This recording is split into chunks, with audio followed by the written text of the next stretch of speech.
Yeah, what happened to you?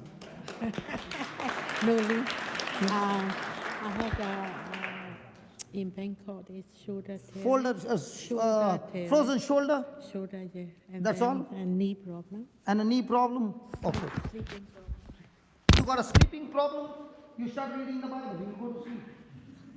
If you know anybody who don't get sleep, tell them to read the Bible. They'll go to sleep. You know why?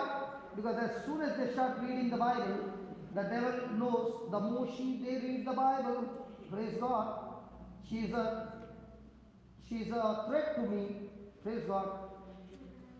Finish. Check. Oh my God. I told you. Got finished? Yeah. How many years you suffered? 5 years. Now who's going to pay the bill? Is it free? And your knees. Lord Jesus, I thank you. Just as you lose a shoulder, lose a knees as well.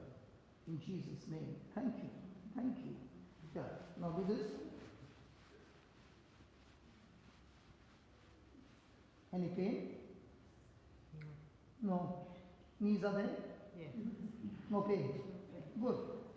God bless you.